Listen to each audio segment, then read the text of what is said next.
il y a un peu de monde de qui est venu me rejoindre. Initialement, nous avions prévu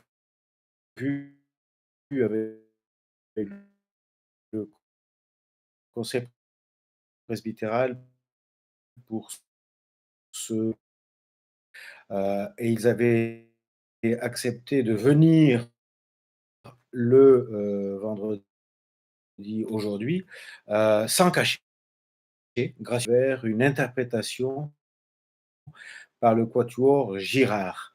Mais j'ai juste avant, mais je m'en inquiète pour les. Je vous mettrai le lien après. Les cultes, un petit temps de silence et de recueillement en musique.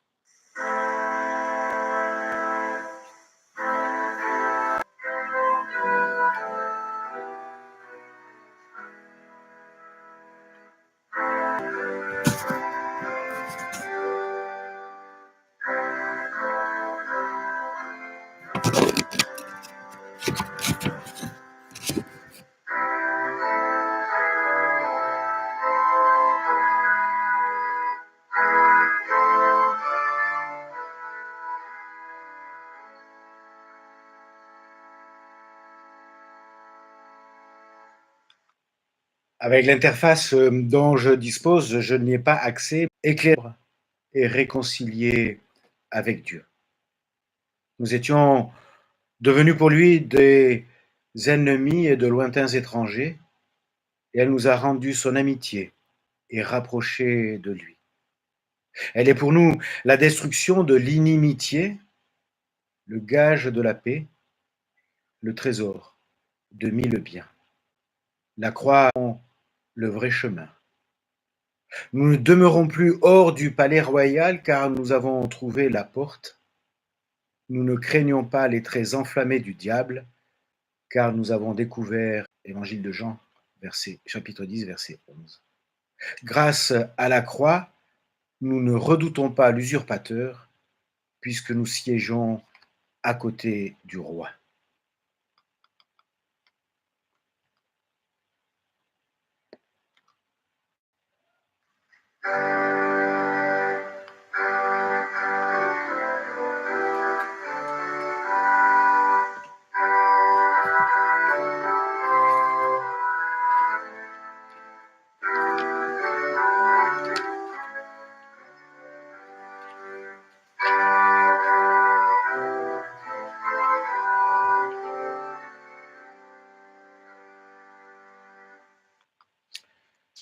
Dans le Bible que vous avez dû recevoir il y a 2 jours, puisque vous êtes connectés, vous avez pu lire l'ensemble des 7 paroles du Christ sur la croix qui sont réparties à travers les 4 évangiles, et vous avez pu aussi voir le commentaire qui était prévu pour figurer dans les programmes que nous aurions distribués lors du concert.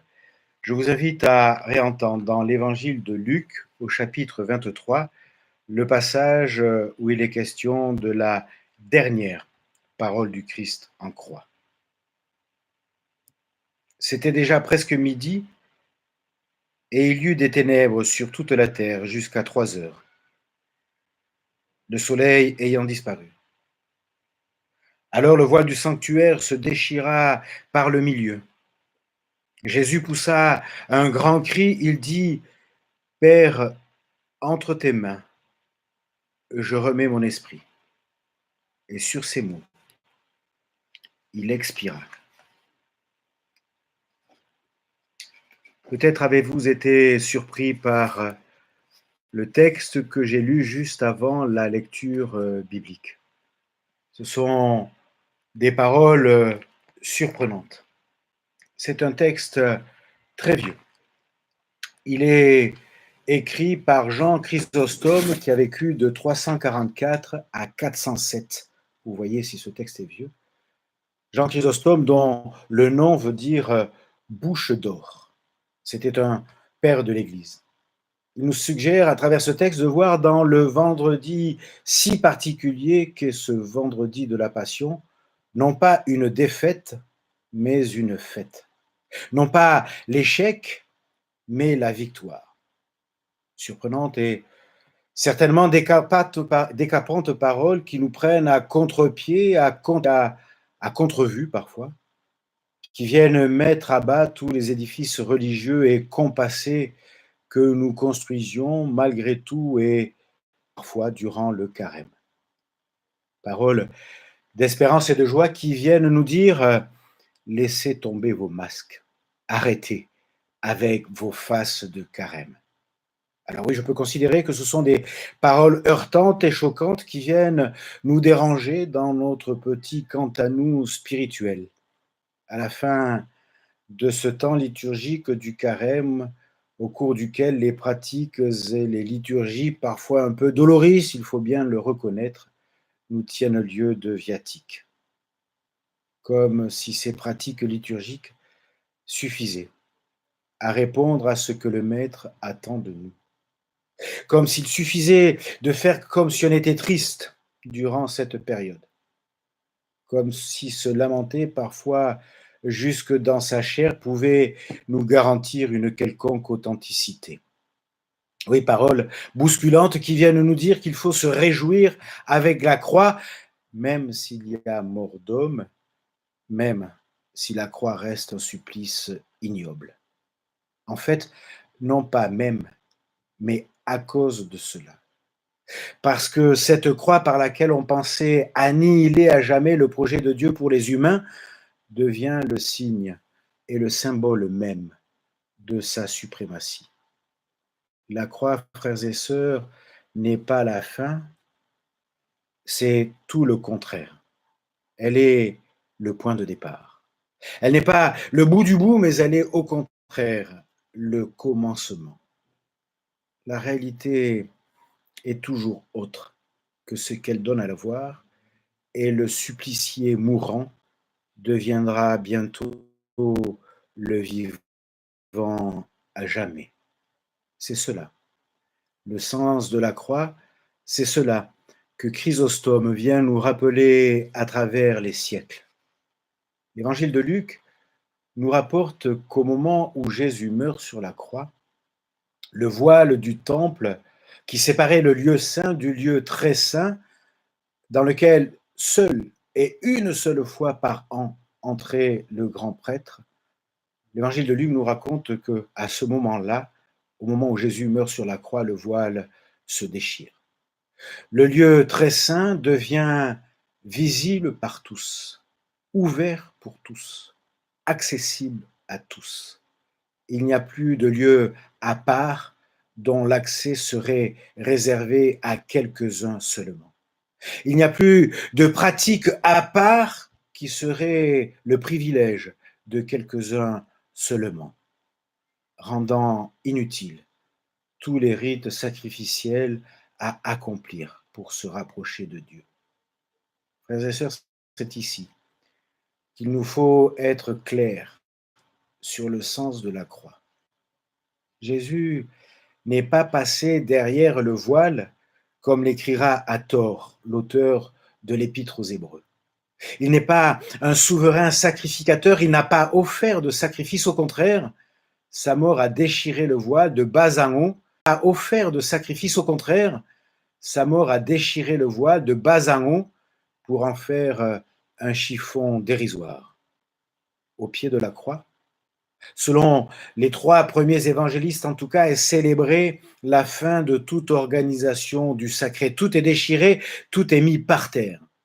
Chez Matthieu, Marc et Luc, Jésus n'a pas offert de sacrifice parfait des expiations selon l'expression consacrée, c'est le cas de le dire. Non, parce que justement, le sacrifice, c'est encore du sacré. Et c'est justement cet univers-là, précisément religieux, qui a été aboli, déchiré, détruit par sa mort. Ce sont nos cantiques et nos liturgies qui parlent à tort du sang qui purifie, parce que nous restons des prisonniers religieux des catégories du sacré. Je vous invite à relire les premiers évangiles. Il n'y a pas une seule goutte de sang. Le sang n'arrivera qu'à la fin du 1er siècle avec l'Épître aux Hébreux et avec le coup de lance de l'Évangile de Jean. Le voile déchiré de Luc nous dit tout cela. Pas de sang qui purifie, pas de sacrifice sur la croix, en tout cas, je le répète, selon les 3 premiers évangélistes. Du coup, la mort, celle de Jésus, si la nôtre propre revêt un autre visage, nous pouvons apprendre à déchiffrer le secret de la vie. La mort de Jésus sur la croix est une victoire, mais une victoire qui n'est pas de ce monde, une victoire invisible, une victoire cachée aux yeux de celui-là même qui va la remporter, une victoire qui a toutes les apparences et tout le goût d'une défaite. La croix, chers amis, frères et sœurs, n'est pas un mystère d'héroïsme, mais un mystère d'amour. Elle ne consiste pas, elle n'a jamais consisté à souffrir avec courage, ni même à souffrir tout court, mais à avoir peur de souffrir. Elle ne consiste pas à franchir un obstacle, mais à être écrasé par lui. Elle ne consiste pas non plus à être grand et généreux, mais petit et ridicule, insignifiant à ses propres yeux. Pas plus qu'elle ne consiste à déployer de la vertu, mais à voir au contraire toute sa vertu mise en déroute et réduite en poussière, et tout cela, l'accepter par amour. Et pour accepter par amour d'être sans force, la force ne sert de rien, il faut l'amour. Alors, ce n'est pas en serrant les dents qu'on y arrivera. Parce que si on est capable de serrer les dents, c'est qu'on est fort. Mais tant qu'on est fort de cette force-là, on ne sait pas encore en quoi consiste la croix. Le Christ n'a pas serré les dents pour aller à sa passion. Il ne s'est pas donné du cœur, il savait bien que c'était impossible. Il a dit seulement au moment de son agonie à Gethsémani, « Père, que ta volonté se fasse, et non pas la mienne. » Sentez-vous, chers amis, frères et sœurs, à quel point ceci est de notre ordre, de notre monde, du monde de l'amour. Et non pas seulement d'un amour à la manière humaine, mais d'un amour à la mesure de Dieu, c'est-à-dire d'un amour que nous ne pourrons jamais produire par nous-mêmes, de nous-mêmes. Parce que cet amour-là n'est pas de chez nous, n'est pas d'ici. Il faut qu'en nous Dieu l'insuffle.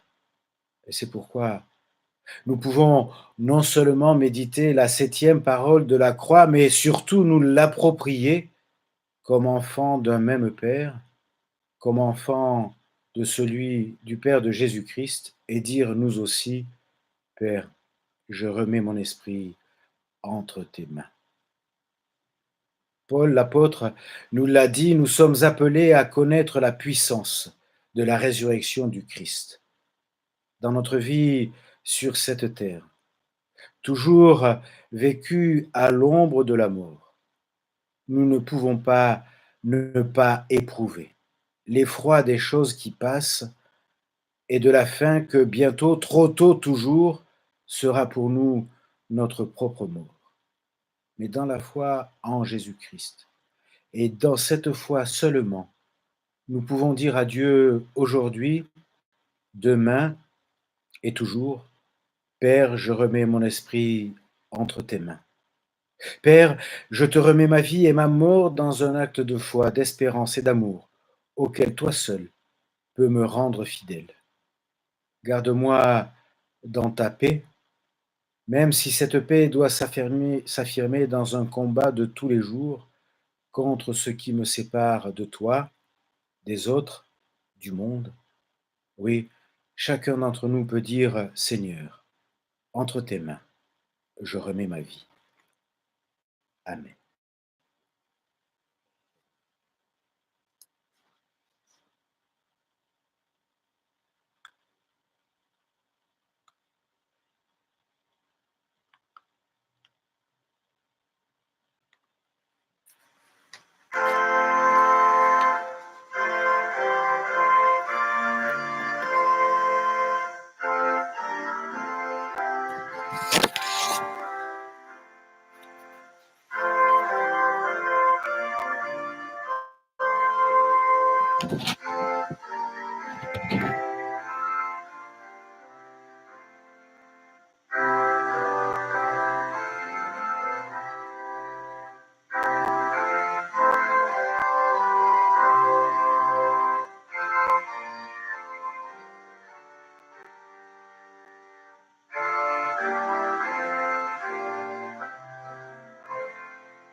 Je vous invite à suivre la confession de foi que je vais maintenant prononcer dans notre vidéo. Pour le monde et pour nous, nous avons confiance en Christ. Il a été l'homme véritable comme nul être humain ne peut l'être par lui-même. Il est mort sur une croix pour les autres et pour le monde comme pour chacun d'entre nous. Il est ressuscité. Il est prêt et pour les servir, il appelle à rejoindre son Église sans tenir compte de nos distinctions. Il agit par l'humanité dans l'histoire pour l'amener à son but, un univers réconcilié dans l'amour. Ainsi, nous ne croyons à la fatalité ni de la guerre, ni de la haine, ni de la catastrophe, ni de la mort, parce que nous croyons que le Christ libère les humains pour des décisions libres. Grâce à lui, notre vie a un sens, l'univers aussi. Pour le monde et pour nous-mêmes, nous espérons en Christ, il vient. Amen.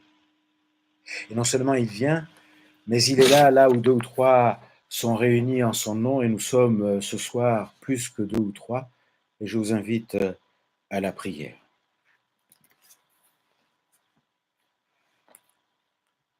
Ô notre Dieu, notre Père, ton Christ s'est rendu obéissant pour nous jusqu'à la mort.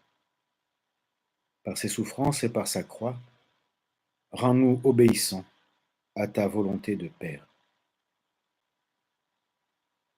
Ô notre Dieu, notre Père, ton Christ a été le grain de blé tombé en terre qui meurt et porte beaucoup de fruits. Par la puissance de sa croix, accorde à une multitude de mourir au péché et de vivre avec toi. Ô notre Dieu, notre Père, ton Christ a forcé le séjour des morts pour en délivrer les captifs. Fais entendre ta voix à tous celles et tous ceux qui sont encore prisonniers des ténèbres, afin qu'ils viennent à ta lumière.